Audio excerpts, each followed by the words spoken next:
계시 주는 하나님이시다. 자연 앞에 서거든 자연을 통하여서 하나님이 알려달라. 이런 마음에 자연 앞에 서면 자연 앞에서 우리가 자유로워요.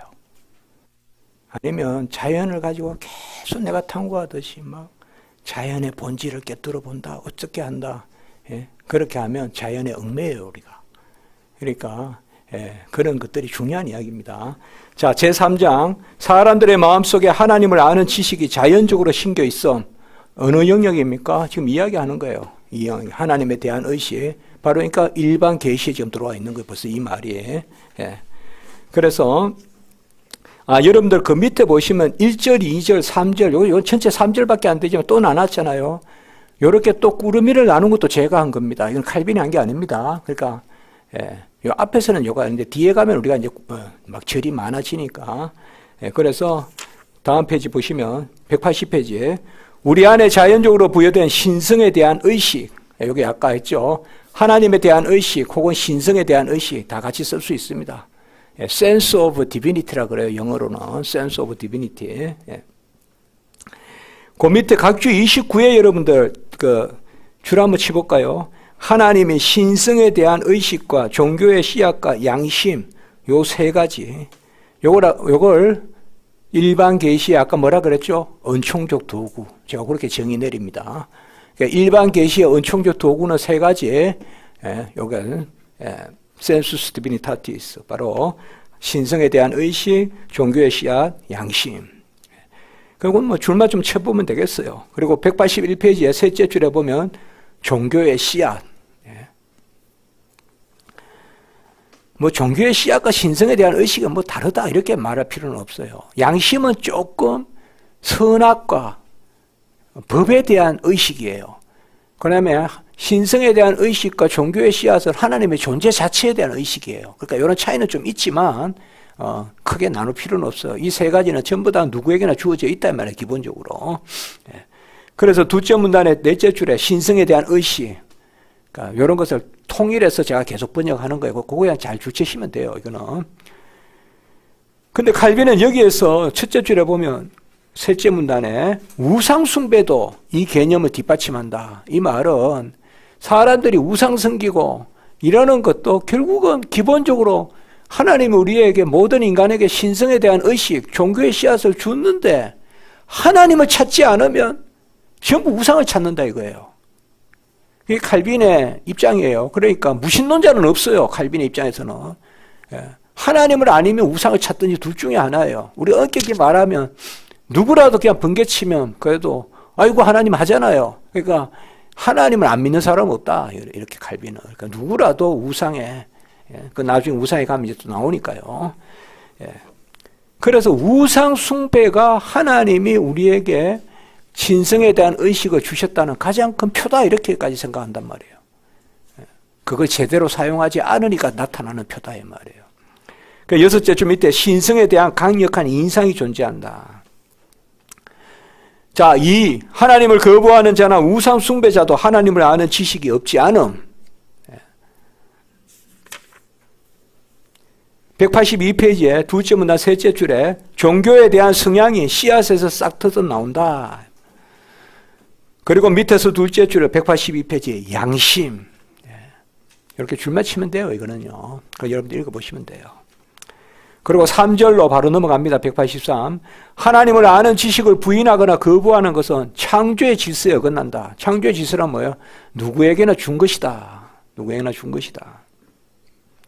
그래서 또 둘째 줄 신성에 대한 의식이 새겨져 있다.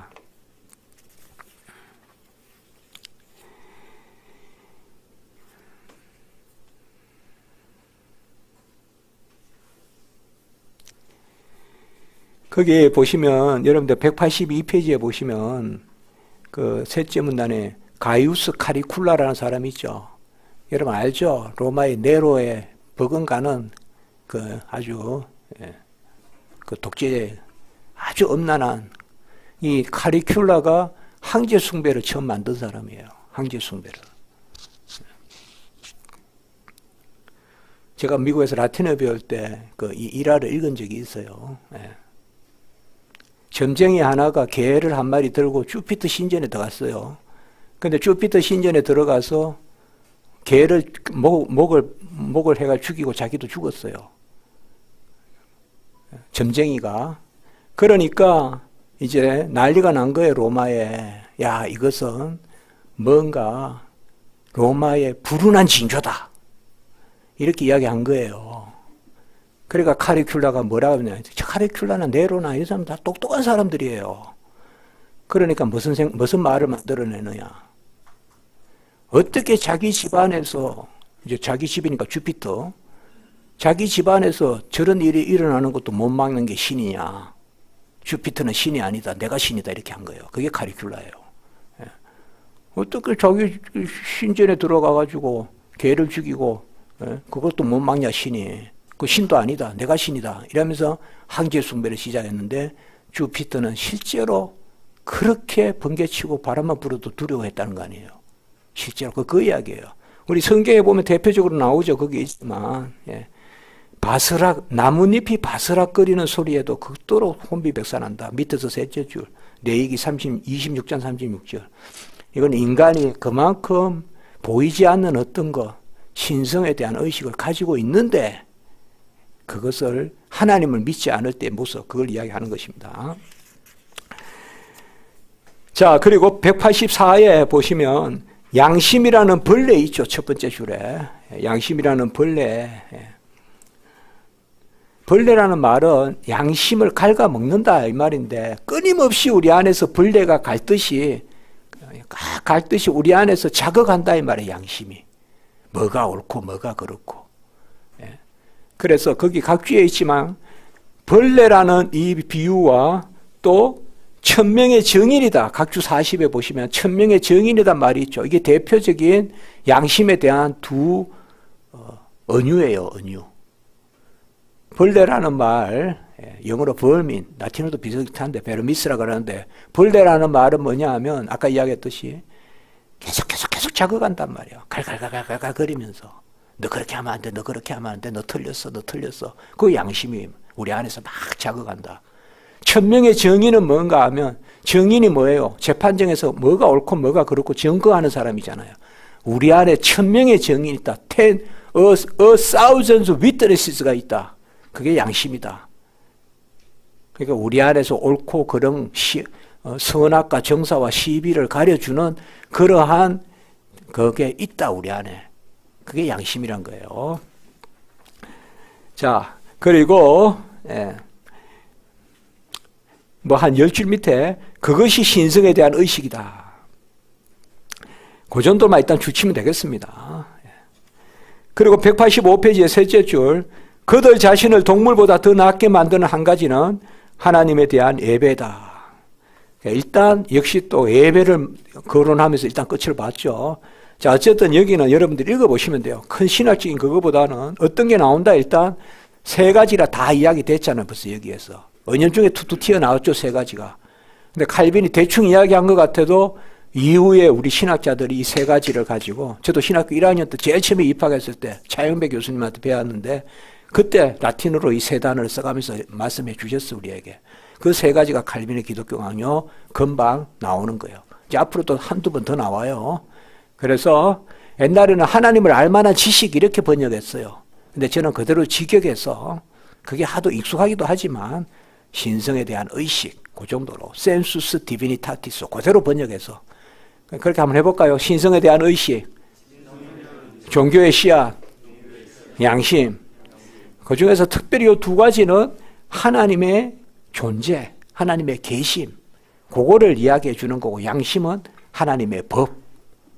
엄밀히 말하면 하나님의 법이 있다 이거죠. 그게 양심.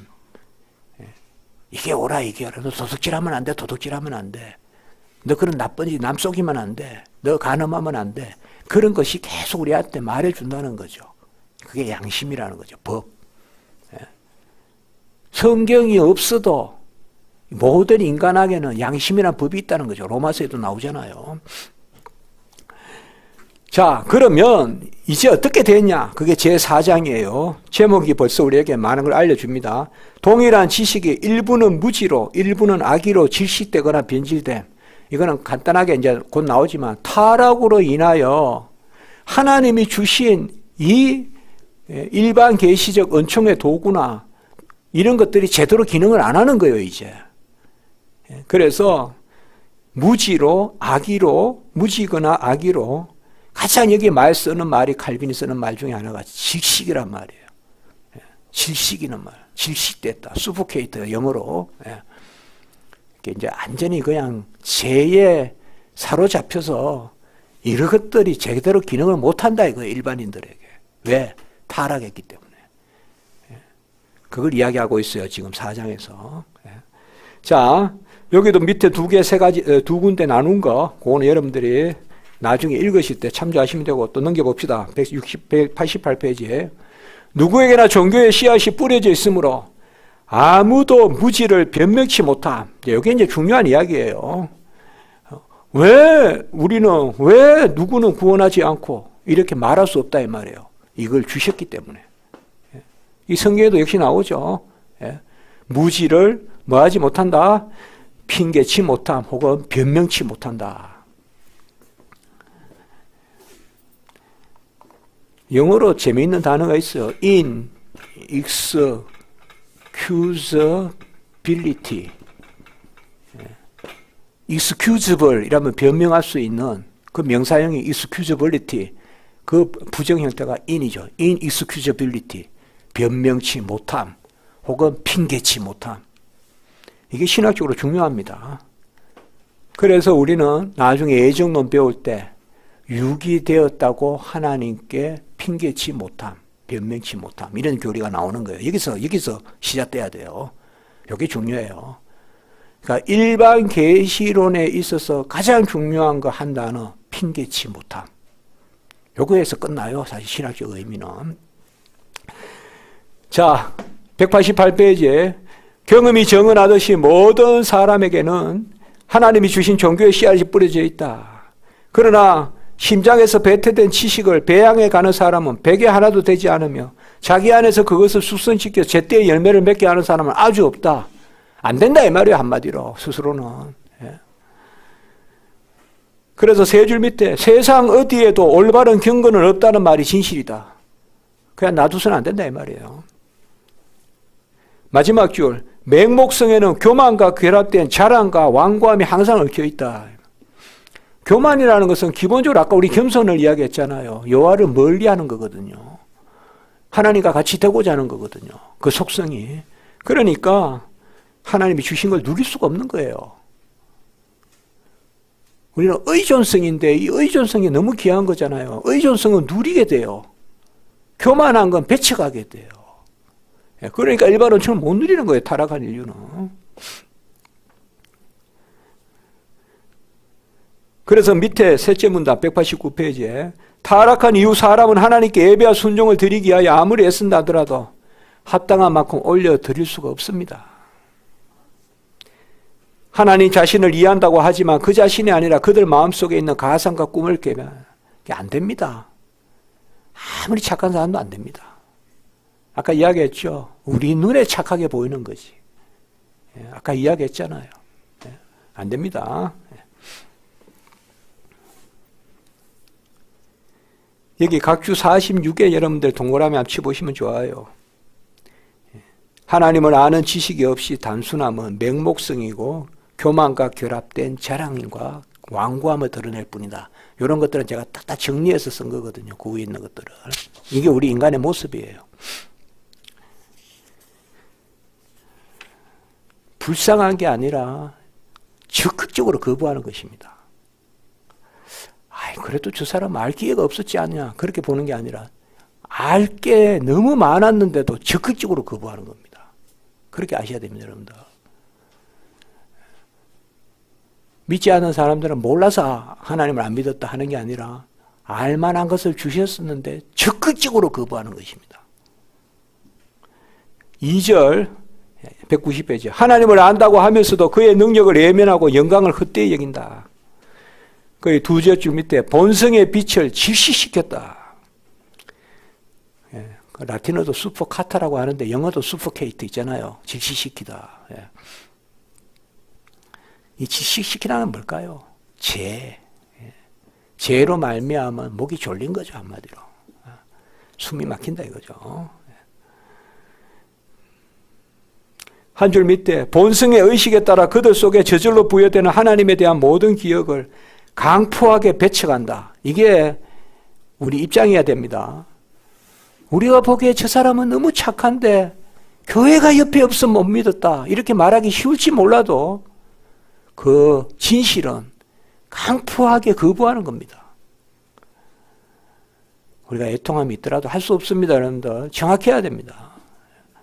우리 친척 중에 누구는 너무 착한데 그 사람도 그런 말까 잘 직시해야 됩니다. 여러분들 진실은. 네 줄 밑에 하나님으로부터 그의 심판과 섭리를 제거함으로 그가 하늘에 쉬고 계시도록 가두어 둔다. 하나님이 놀고 계시다고 생각한단 말이에요. 살아 계신 하나님을 인정하지 않고. 그러면 하나님이 아까 자연을 통해서 말하지도 않겠죠. 일반 계시 같은 것도 인정하지 않겠죠. 그렇죠.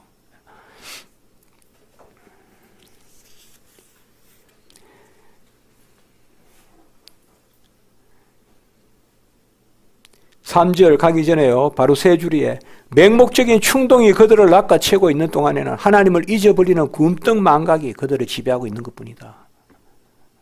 하나님을 잊어버리는 거예요. 하나님은 없다 생각하는 거예요. 끝없이 자극하지만 하나님을 없다고 생각해요. 뭐가?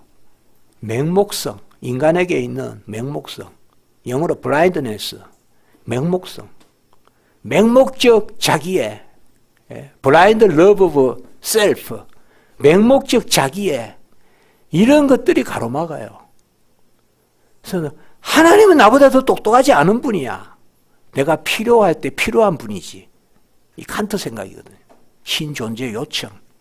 하나님은 필요한 분이지. 하나님은 나에게 필요한 거예요. 신존재 요청. 그러나 내가 하나님의 어떤 그 주권에 의해서 이끌려가는 건 아니에요. 그런 것들이 다 자기애에서 나오는 거예요. 아까 교만, 자기애, 아모르 수이, 자기애, 아모르 사랑이고 수이가 자신이거든요. 자기애, 아모르 수이, 자기애, 카이카 눈먼 라틴어로, 카이쿠스, 눈먼 자기애, 눈먼 자기. 제가 이걸 안 지우는 이유는 계속 설명할 때 필요하니까요. 나중에 계속 나오는 겁니다. 자기애가 가장 큰 장애물입니다, 우리한테. 내 지식을 사랑하고, 내 의지를 사랑하고, 내 자신을 사랑하고, 하나님을 사랑해야 되는데, 하나님께 의지해야 되는데, 내 자신에게 의지하고, 나를 부인해야 되는데, 하나님을 인정하고, 나를 인정하고, 하나님을 부인하는, 이제 그런 거 있잖아요. 그 이야기 하고 있습니다, 여기에. 3절, 유일하신 하나님을 떠나는 것이 우상숭배다. 맞습니다. 우상숭배는 꼭 무슨 돌을 만들고 무슨 나무를 깎고 해야 우상숭배가 아니라 하나님을 떠나는 게 우상숭배다. 이렇게 그냥 해버리는 거예요. 왜? 하나님을 떠나면 다 딴 거 찾게 돼 있으니까, 인간은.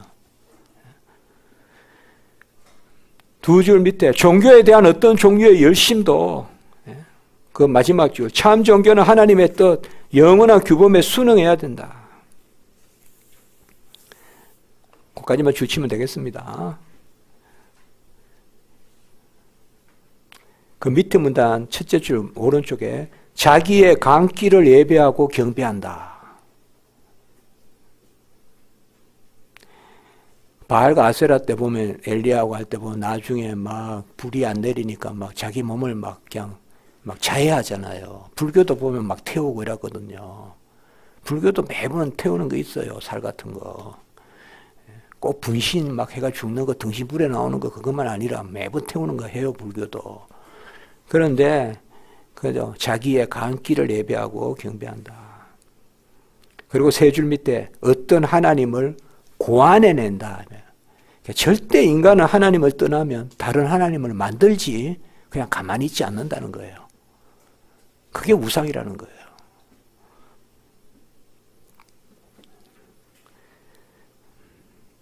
마지막 줄, 진리와 결합되지 않는 어떤 종교도 합법적이지 않다. 그건 일단 줄만 치시면 되겠고요. 네 번째, 하나님을 아는 지식의 성강조차도 제약과 위선으로 질시시켜 끄트림. 아까 제가 성강이라고 말한 거, 스파크.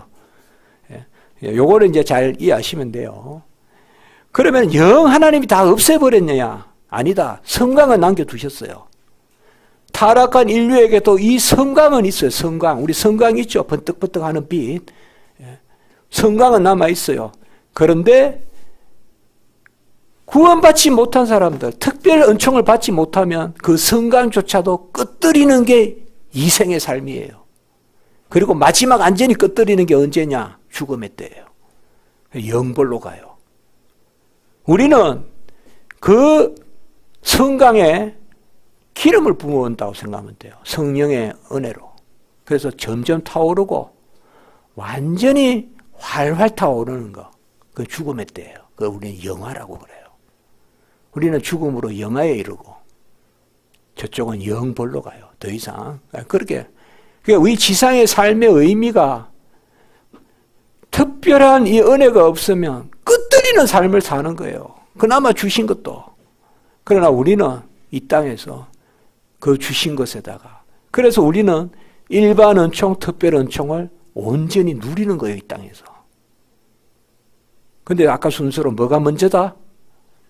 특별 은총이 먼저다는 거 아셔야 돼요. 그 순서 바뀌면 안 됩니다. 내가 자연 앞에 사색해서 하나님을 알 수 있다. 나에게도 이성이 있고 하나님에게도 이성이 있다. 다만 나의 이성은 조금 낮은 이성이고 하나님은 고급스러운 이성이다. 그게 바로 토마스 아퀴나스의 생각이에요. 그게 자연신학이에요. 토마스 아퀴나스의 자연신학이에요. 로마 캐톨릭 기본적으로 자연신학이에요. 그게 아리스토텔레스의 철학하고 통하는 거예요. 그런데 우리는 계시신학이에요. 우리는 계시신학. 예. 그래서 불가항력, 거기 넷째 줄에 보세요. 자발적인 두려움이 스며들지 않고 하나님의 심판이 그들을 뒤틀어 노예적이고 강압적인 두려움. 자발적인 두려움, 아까 경건한 두려움, 이건 다 성령의 역사죠. 우리가 특별한 은혜를 받으면 자발적인 두려움인데 이거는 뭐냐? 여호와를 찾는 건 두려움이에요. 그러나 세상의 두려움은 뭔가 하면 노예적이고 강압적이다 이 말은 하나님을 떠나는 두려움이에요. 하나님을 떠나는. 그래서 밑에서 둘째 줄 보세요. 193페이지. 하나님에 대한 거짓된 두려움. 그리고 194페이지에 둘째 문단 넷째 줄. 종교는 경건으로부터만 태어난다. 유명한 이야기거든요. 라틴어로. 피에타스 엑스쿠아 피에 렐리기오 나스키투르라 그러는데 그대로 제가 번역했어요. 종교는 경건으로부터 태어난다. 기독교는 경건으로부터 태어난다. 왜 이 말을 칼빈이 여기서 할까요? 경건이 뭘까요? 아까 삼각형 생각하시면 되겠죠. 하나님이 주신 지식을 내려받고 예배로 올려드리고 그리스도와 연합하고 연합도 내가 무슨 신비주의적인 연합이 아니라 의를 전가받아서 구원받아서 믿음으로 그게 기독교다 이 말은 요 말이 종교는 경건에서 태어난다. 시간이 있으면 천천히 좀 더 나누면 좋지만 좋습니다. 그래도 그 밑에 보면 셋째 줄 우리의 전생에는 지속적인 순종의 행진이다. 아까 우리가 순종의 그 이야기했죠. 순종의 신학이다. 순종은 뭘까요? 누가 순종에 대해서 정의 좀 내려달라 하면 어떻게 내릴 겁니까? 성령의 감동에 복종하는 게 순종입니다. 성령의 감동에 복종하는 게 순종입니다. 다 성령에 관한 용어예요. 순종이니, 감하니, 감동이니, 영감이니, 조명이니 이런 건 전부 성령에 관한 용어들이에요. 순종은 뭐예요? 바로 성령의 감동에 복종하는 거. 우리의 지식은 바로 순종의 지식이에요. 성령의 감동에 복종하는 지식.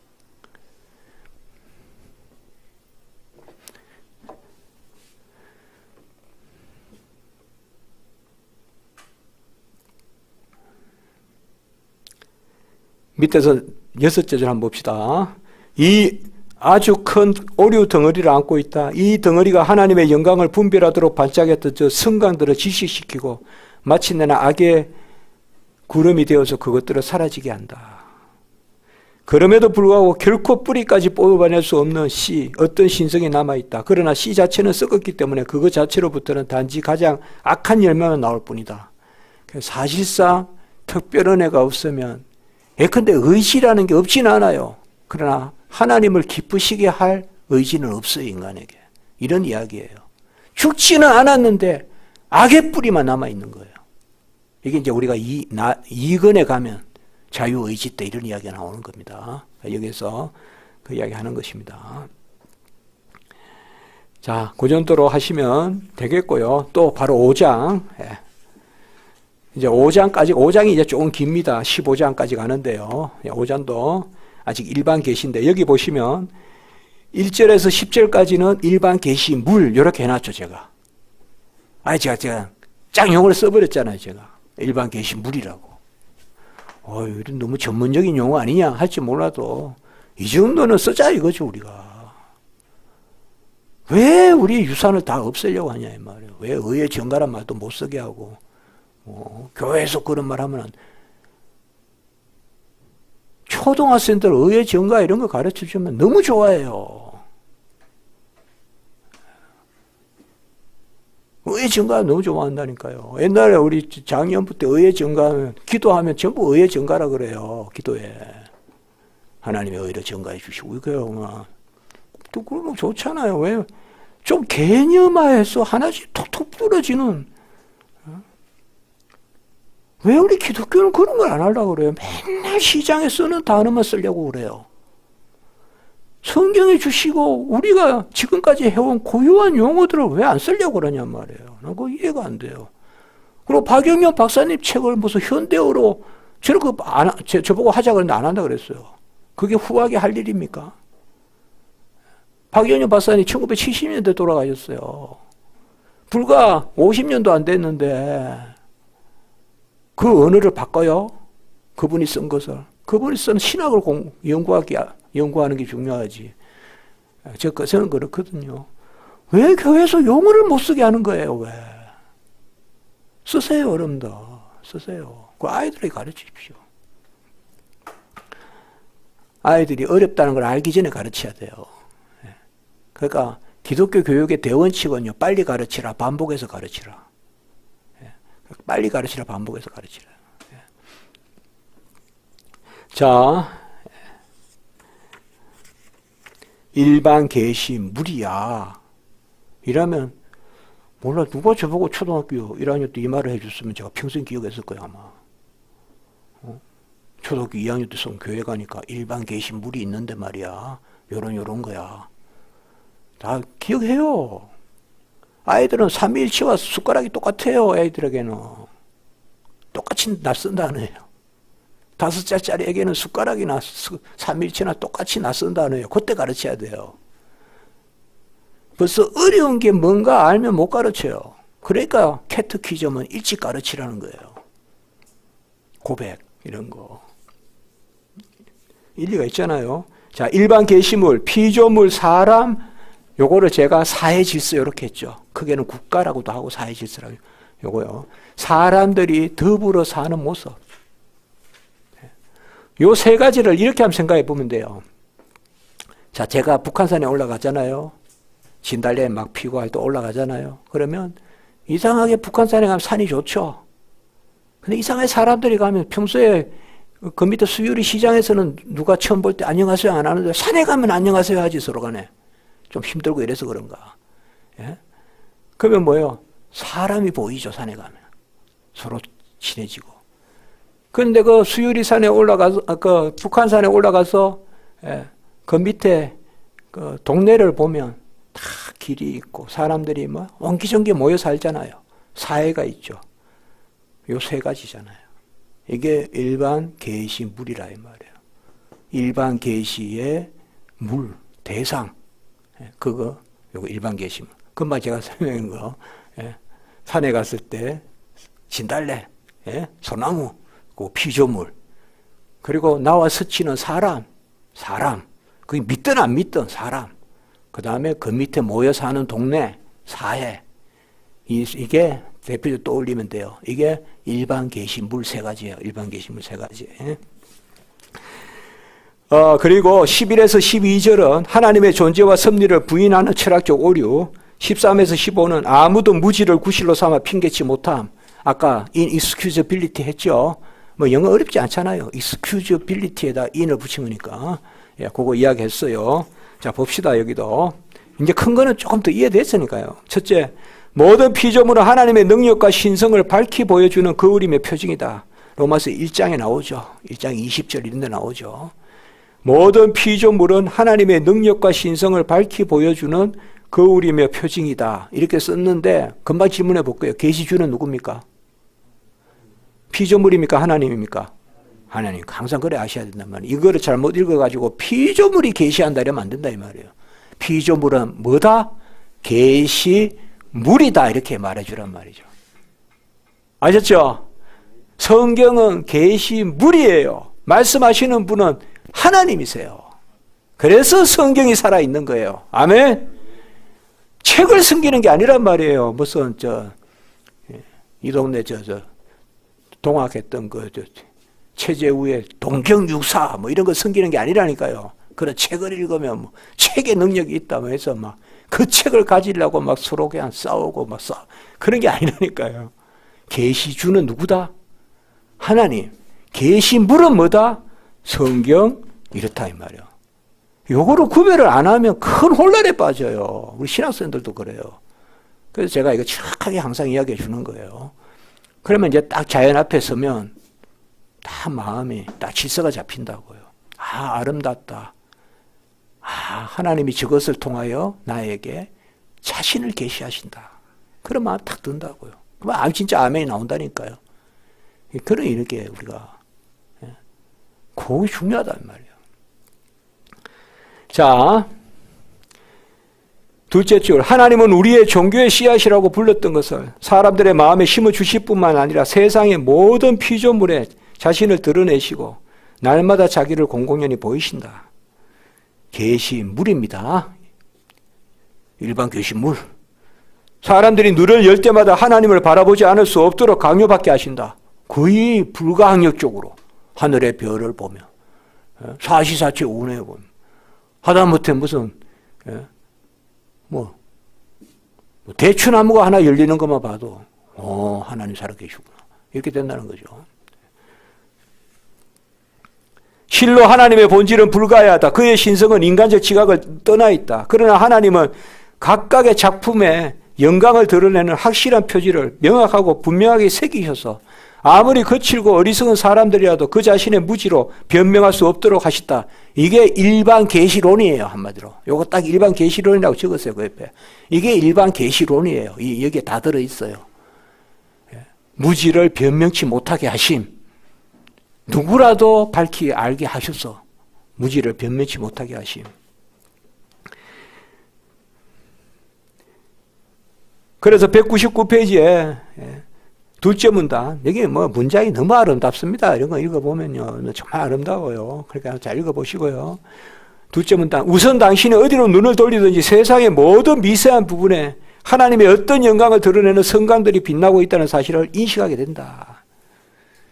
이 가장 넓고 아름다운 조화가 넓게 펼쳐져서 한 번만 둘러보아도 그 강치의 무한한 능력에 당신 전부가 완전히 압도될 수밖에 없을 것이다.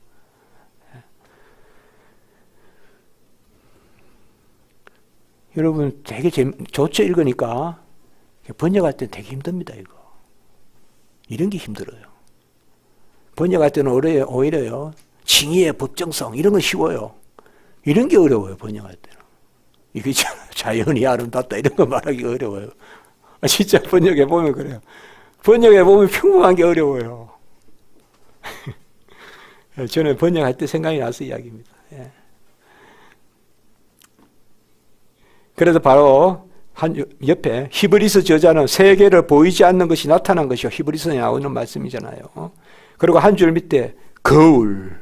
예. 일반 계시물을 이야기할 때 칼빈이 특별히 거울이라는 표현 많이 씁니다. 만물은 거울이다. 하나님을 비추는 거울이다.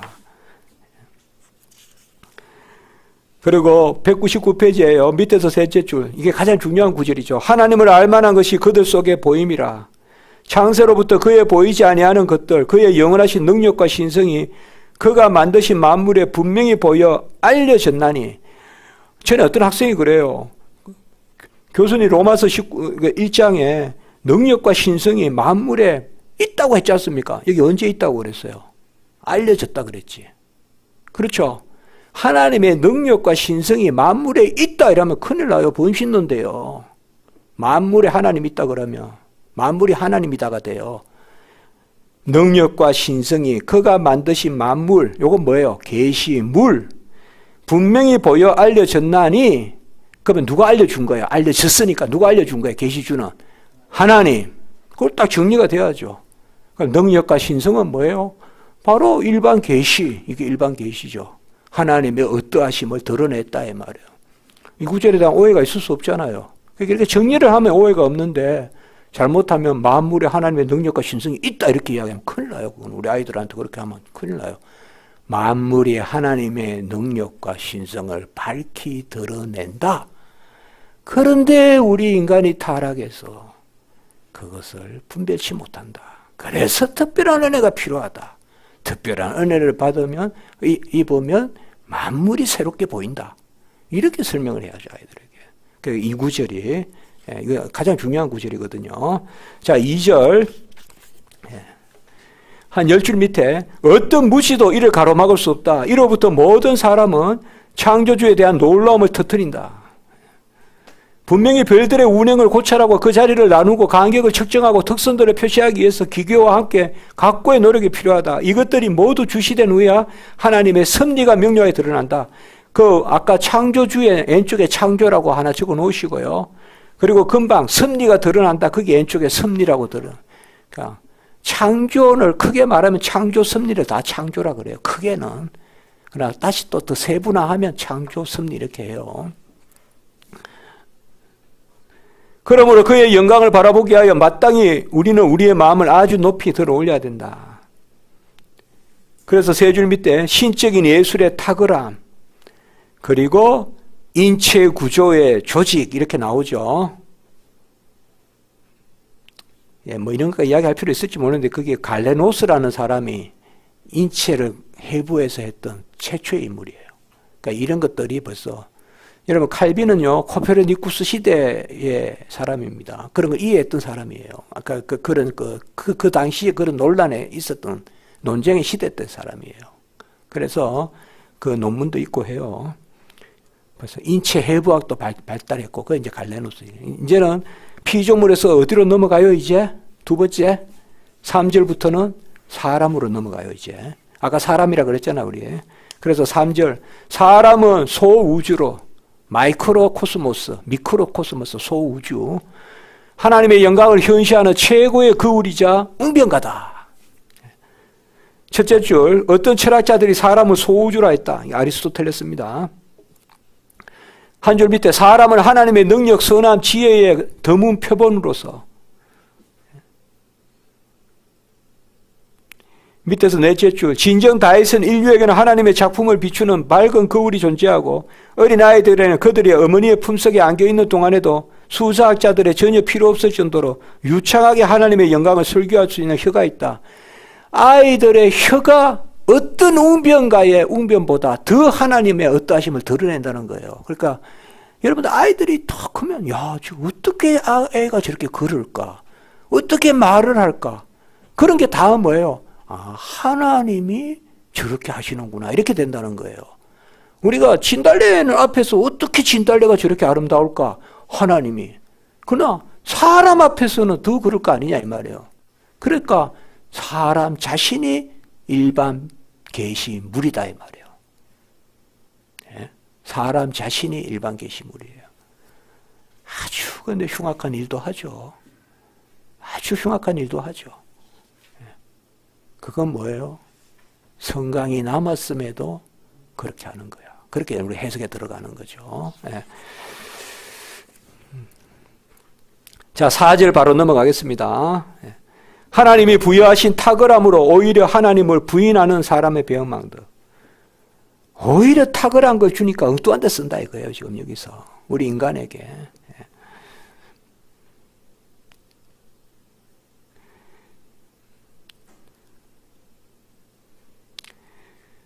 거기 203페이지 셋째 줄 보세요. 그들은 원하든 원하지 않든 신성에 대한 이러한 표징들을 알게끔 강요를 받는데 그럼에도 불구하고 내적으로 표징들을 짓누른다. 칼빈은 그런 입장이라고 했죠. 적극적으로 짓누르는 거예요. 우리가. 몰라서 안 믿는 게 아니라 알게 적극적으로 하나님을 알게 자극하시는데 인간이 짓누른다는 거예요. 이게 칼빈의 입장입니다. 이게 진실이라는 거예요. 그리고 네 줄 밑에 실상 오늘날 이 땅은 인간의 본성에 뿌려진 신성의 씨앗을 전부 하나님의 이름을 파괴하는 데 내주기를 마다하지 않는 많은 기괴한 영혼들을 길러내고 있다.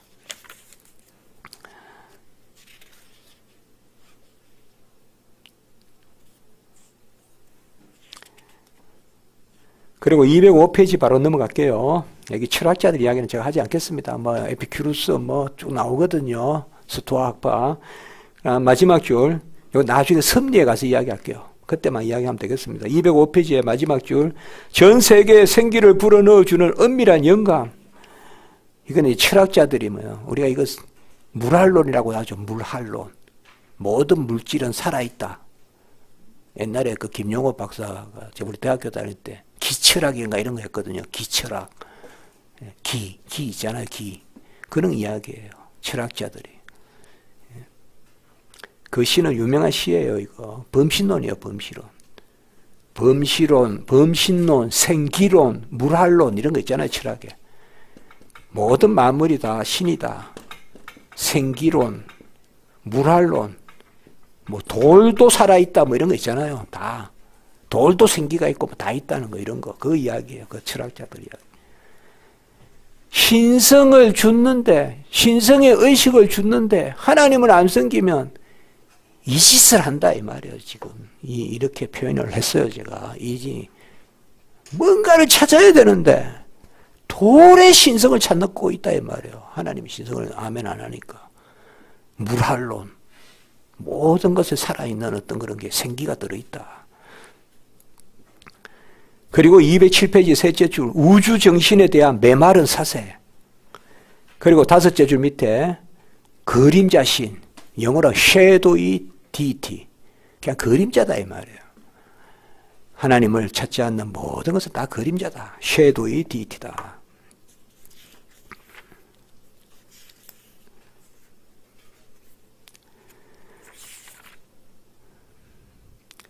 자, 6절은 만물을 조성하시고 다스리시는 하나님이 친히 자기를 계시하심. 그거는 여러분들이 읽어보시면 되겠습니다. 그 다음에 7절, 이제 세 번째는 뭐예요? 하나님은 인간 사회의 질서를 통하여 자기를 아는 지식을 드러내신다.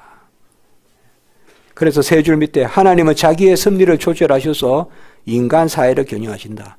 이 부분은 우리 학자에 따라서 국가라는 사람도 있고 법이라는 사람이 또 있고 질서라는 사람도 있고 하여튼 여러분들께서 우리가 교회 안 다닌다고 해도 다 교통질서 지키고 살잖아요. 그렇죠. 교회 안 다니도 로마법 있잖아요. 그게 다 뭐예요? 일반 계시란 말이에요. 안 그러면 한없이 죽이는 거 아니잖아요. 가인이 죽었다, 라멕이 죽었다 그래도 하나님이 안 죽을 거라 그랬잖아요. 그걸 아직 남겨두신 거예요. 무조건 죽이고 싶은 거 다 죽이는 게 아니잖아요. 그런 이야기예요. 그게 사회라는 개념이에요. 사회. 일반법 이런 거. 이런 것도 일반 계시다 이 말이에요. 이런 것이.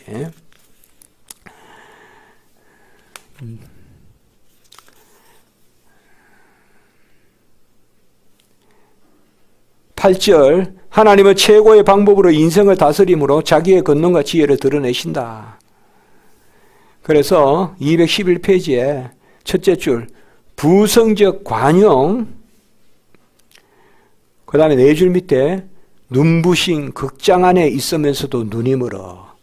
사실상 이 눈부신 극장 이런 말이 아까 거울, 극장 가장 대표적인 일반 계시물을 표현하는 칼빈의 표현이에요. 영어로는 dazzling theater of God's glory. dazzling, 눈이 부신다는 뜻이에요. 눈부신 극장, 가스 고로리, 하나님의 영광의 눈부신 극장. 이런 것들이 다 표현이에요. 거울, 극장.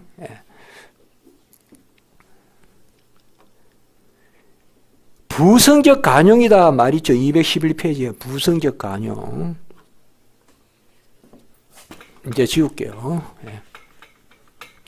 특별히 우리가 부성적 사랑은 뭐 특별 은총도 부성적 사랑 맞잖아요. 그러나 특별히 일반 은총과 관계에서 부성적 사랑이란 말을 많이 써요. 그게 우리가 보면 여러분 공간복음에 산상복음에 있잖아요. 마태복음 5장, 6장, 7장에 가장 중요한 주제는 하나님의 아버지이심이에요. 하나님의 아버지이심. 그러니까 너희는 이렇게 기도하라. 하늘에 계신 우리 아버지요. 이 아버지이심이 영성이거든요. 우리의 자녀임. 그래서 하물며 하늘에 계신 너희 아버지일까 보냐. 구하라, 찾으라, 두드리라. 전부 아버지 관계되는 기본 그 테마예요. 아버지. 그리고 공중의 새로보다 뭐 길쌈도 수고도 공중의 새로보다 심지도 들이지도 심지도 거두지도 들이지도 않으나 먹이고 들의 백합을 보라. 길쌈도 수고도 안 해도 입히거늘. 하물며 너희일까 보냐. 하물며 또 나오잖아요. 하물며 두 번 나오거든요. 육신의 부모라도 좋은 것으로 줄 줄 알거든. 누가 떡을 달라면 돌을 주고 생선을 달라면 정갈을 주겠냐. 하물며 하늘에 계신 너희 아버지일까 보냐. 파테르, 아버지일까 보냐. 그러니까 사실상 산상복음에서 부성이 이게 강조가 돼요. 칼빈도 일반 계심을 이야기할 때 부성적 사랑, 부성적 간용, 부성적 호의, 부성적 돌보심 이런 것들을 계속 이야기하고 있습니다. 자, father이 영어로만 해볼까요? father이 love, father이 mercy, 간용, 자비 다 그냥 부성적 자비, father이 mercy, father이 favor, 부성적 호의, 호의를 베푼다 이 말이에요. 그 다음에 father이 care, 부성적 돌보심. 이런 말을 많이 씁니다. 라틴어로 쿠라, 이거는 파보르, 미세르코르디아, 아모르. 하나님의 아버지로서의 사랑, 부성적 사랑, 부성적 자비, 혹은 긍휼이라고 해도 되고요. 그 다음에 부성적 호의, 부성적 돌보심, 부성적 간용, 그런 다 들어갑니다.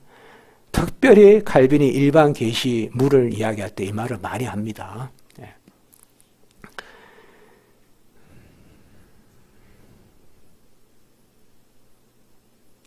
그래서 우리 수련회 가거든. 목사님들께서 여기 바위가 좋으니까 산이 참 경치가 좋으니까 우리 삼겹살 구워 먹으러 오자 이렇게 말하기 전에 눈부신 하나님의 영광의 극장이요. 이렇게 한마디라도 좀 해주고 그리고 삼겹살 구워 먹으러 오자 뭐 이렇게 하든지 아니면 바위에 기도하러 오자 뭐 이렇게 하든지. 근데 너무 삼겹살만 이야기하지 마라 이 말이죠. 전도사님들한테 이야기해요. 요새는 교회에서 전도사님들한테 성경은 안 묻고 중국집 어디 있는가 묻고 전도사님한테 김전도사님 빨리 찾아오면 돼요. 요새는 무슨 전도사님이 기사인지 아니 차 몰아야 되죠. 저도 알아요. 그렇게 하는 말이에요. 너무 전도사님들이 맨날 삼겹살 이야기만 하고 이러니까 그렇지. 이런 말을 좀 하라. 거울이다, 훈장이다, 눈부시 극장이다, 부성적 사랑이다, 부성적 자비다, 부성적 호의다, 부성적 돌보심이다. 이런 말을 써요, 칼빈이. 그리고 잘못 이해하면 우리 개혁신학은 일반 은총은 없고 특별 은총만 있다고 생각해요. 일반 은총을 가장 강조한 게 우리 개혁신학이에요.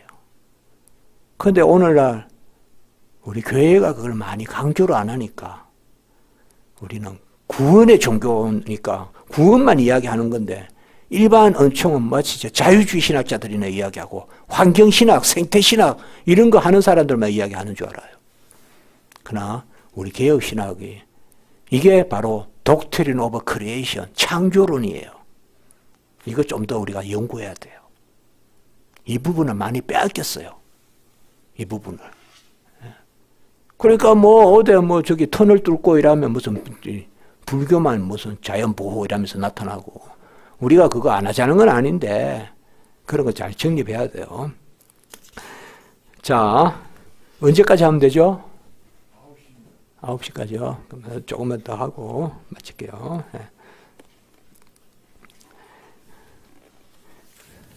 자, 9절. 이 부분은 여러분들 쭉 이거 보시면 돼요. 하나님을 아는 지식은 그의 본질에 대한 공허한 사색이 아니라 그의 작품들을 통하여 경배하는 데서 비롯된다. 자, 이제 일반 계시물에 대한 이야기입니다. 마지막 둘째 문단에 첫째 줄, 하나님을 찾는 가장 바른 길이며 가장 적합한 순서다. 무모한 호기심으로 하나님의 본질을 꿰뚫어 성찰하려고 하지 말고 꼼꼼히 탐색되기보다 차라리 경배되어야 할 대상이다. 자주 쓰는 표현입니다. 사색하기보다 찬양하라. 혹은 이해하기보다 경배하라. 이런 표현도 많이 나옵니다. 나중에 성내론에 가도 많이 나오고요. 자연도 그렇다는 거예요. 저것이 어디서 나왔고 어디로 가고 무슨 물질적 구조는 뭐고 그렇게 꼼꼼히 따지기보다 1차적으로 찬양하라.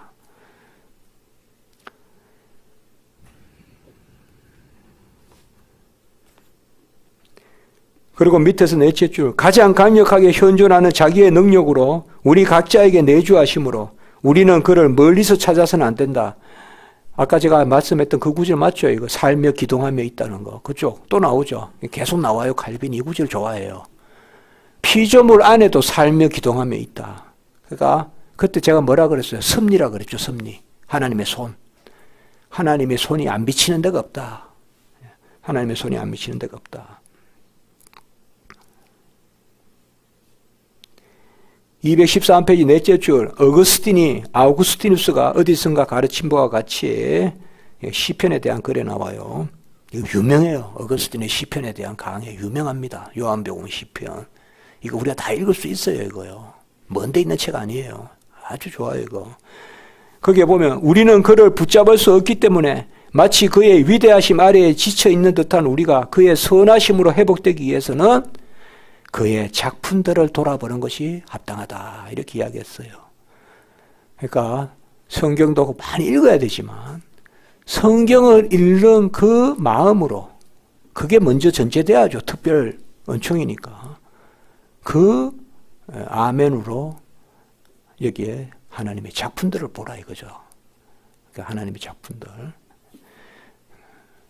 경치를 보러 가서는 안 되고 하나님을 만나러 가야죠.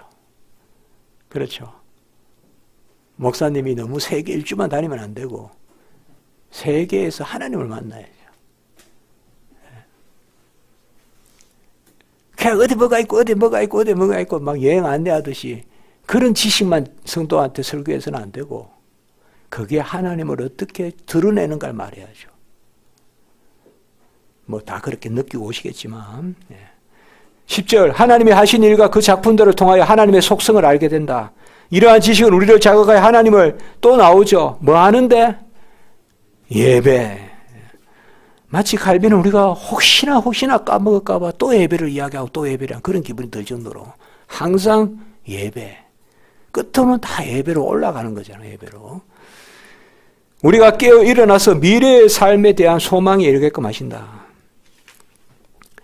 그래서 네 줄 밑에 여호와 자신이 서막을 연주하고 계시다. 그러니까 피조물을 통하여 미래의 삶까지 묵상하라. 뭐 이렇게까지 나갑니다. 마지막 창조의 완성은 또 마지막 때 되니까 그런 것까지 칼빈이 여기서 이야기하고 있습니다.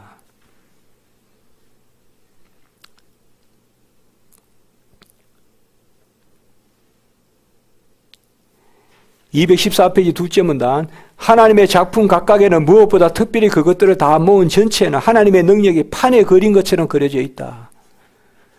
두 줄 밑에 우주 만물에는 하나님의 능력이 가장 눈부시게 드러난다.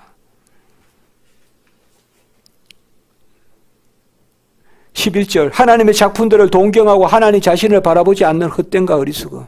여호와가 자기의 작품들을 거울 속에 그 자신과 그 자신의 영원한 나라를 명백하게 표상하셨다고 하더라도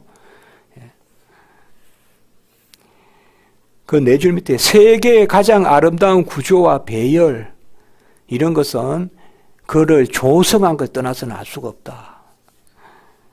여러분 이걸 누가 가장 잘 압니까? 만든 사람. 그렇죠. 이걸 누가 가장 잘 알아요? 만든 사람. 우리는 그저 쓰지요. 그냥 하나의 그냥 사진 찍죠. 그러나 이거 만든 회사에 가면 이것에 관한 지식이 창고에 가득할 거예요. 이거는 몇 센치고 요거는 어디고 재질이 뭐고 안 그렇겠습니까? 나무를 진달래는 누가 가장 잘 알겠습니까? 하나님 만드신 분. 우리도 보면 우리 자신보다 우리 자신을 우리 어머니가 더 잘 알죠. 여러분 태어났을 때 여러분 모습 모르잖아요. 그러나 태어났을 때 우리 모습을 어머니는 알잖아요. 아버지는 알고.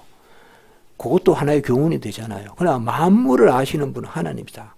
그 이야기 하는 겁니다. 그러니까 만물의 구조는 그 네 줄, 세 줄 밑에 그것들의 조성자를 배제시키면 아무것도 모른다. 그러니까 세상 지식에서는 창조주를 인정하지 않잖아요. 창조주를 인정하지 않는데 어떻게 만물을 아냐? 그 말이 한마디로. 이게 진화로는 안 된다 이 말이죠. 그러니까 만물을 지으신 분을 외면한 채 만물을 어떻게 하냐. 그러니까 이렇게 표현하면 어떨까요? 저는 이런 표현 좋아하는데요. 예? 저기 앞에 있는 진달래 꽃 하나는 하나님의 지식의 덩어리다. 진달래 꽃 하나의 지식은 세상의 회사에 가서 진달래 같은 꽃을 만들어라 그러면 그 지식, 그 서류, 그 정보가 한 창고를 넘을 거예요.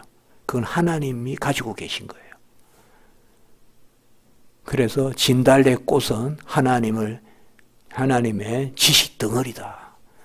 하나님이 아신 바대로 그게 존재하는 거죠. 거기 피어 있는 거죠. 그 이야기입니다. 지금 칼빈이.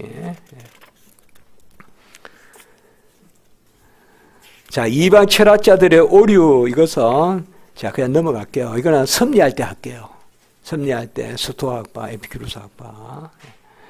그리고 13절 오직 하나님 자신이 자기 자신과 자기가 받으신 합당한 예배가 무엇인지 알려주신다.